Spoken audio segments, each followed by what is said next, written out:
Parliament ఎన్నికలపై BRS, BJP, Congress పార్టీలు special focus పెట్టాయి. గతంలో గెలిచిన సీట్ల కంటే ఈసారి ఎక్కువ స్థానాలు సాధించాలని పార్టీలు లెక్కలేస్తున్నాయి. 3 పార్టీలు డబుల్ డిజిట్ టార్గెట్ గా వ్యూహాలు రచిస్తున్నాయి. తెలంగాణలో లోక్సభ ఎన్నికల హడావిడి మొదలైంది. ప్రధాన పార్టీలు పార్లమెంట్ ఎన్నికలపై కసరత్తు ముమ్మరం చేశాయి. బీఆర్ఎస్ అధిష్టానం కూడా స్పెషల్ ఫోకస్ పెట్టింది.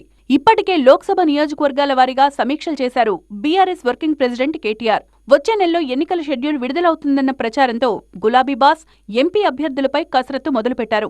గత లోక్సభ ఎన్నికల సమయంలో రాష్ట్రంలో అధికారంలో ఉన్న బీఆర్ఎస్ కారు సారు 16 నినాదంతో 9 సీట్లు గెలిచింది. అయితే ఈసారి అధికారం లేకపోవడంతో మరింత శ్రమించి ఎక్కువ స్థానాలు గెలుచుకోవాలని వ్యూహాలు రచిస్తోంది. ఇక బీజేపీ పార్లమెంట్ ఎన్నికల ప్రచారాన్ని కరీంనగర్ నుంచి మొదలుపెట్టాలని డిసైడ్ అయింది. 2019 ఎన్నికల్లో 4 ఎంపీలు గెలిచిన కమలం పార్టీ అసెంబ్లీ ఎన్నికల్లో ఓట్ల శాతం పెరగడంతో డబుల్ డిజిట్ మార్కుకు చేరాలని టార్గెట్ గా పెట్టుకుంది. దీనిలో భాగంగా రేపు కేంద్ర హోంమంత్రి అమిత్ షా కరీంనగర్లో బీజేపీ కార్యకర్తలకు దిశానిర్దేశం చేస్తారు.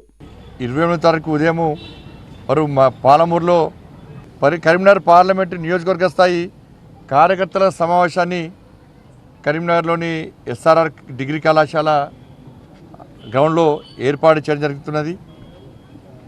దానికి కార్యకర్తలు పెద్ద ఎత్తున తరలి వచ్చే అవకాశం ఉంది. దాదాపు 15,000 నుంచి 20,000 వరకు కూడా వాళ్ళ కార్యకర్తలు దానికి వచ్చే అవకాశం ఉంది. కాబట్టి ఆ కార్యకర్తలను ఉద్దేశించి కార్యకర్తలకు కేంద్ర హోంశాఖ మంత్రులు అమిత్ షా గారు మార్గనిర్దేశం చేస్తారు. ఆ నుంచి ఎన్నికల శంఖారావం ప్రారంభం కాబోతున్నది.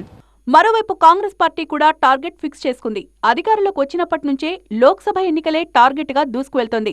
2019 ఎన్నికల్లో 3 సీట్లకే పరిమితమైన కాంగ్రెస్ పార్టీ ఈసారి అధికారంలో కూడా ఉండడంతో 12 నుంచి 14 సీట్లు గెలవాలని పీసీసీ నేతలు లెక్కలు వేస్తున్నారు. పార్లమెంట్ ఎన్నికల్లో కాంగ్రెస్ పార్టీకి 14 సీట్లు రావడం ఖాయం. ఏమైనా ఒకటి తగ్గితే 13కి తగ్గుతుంది, కానీ అంతకంటే 13, 14 కంటే తగ్గే ప్రసక్తే లేదు. తెలంగాణ రాజకీయాల్లో బీఆర్ఎస్ పార్టీ ఇంకా రెలవెంట్ గా ఉండదు. వారి ఎగ్జిస్టెన్సే నాకైతే అనుమానమే.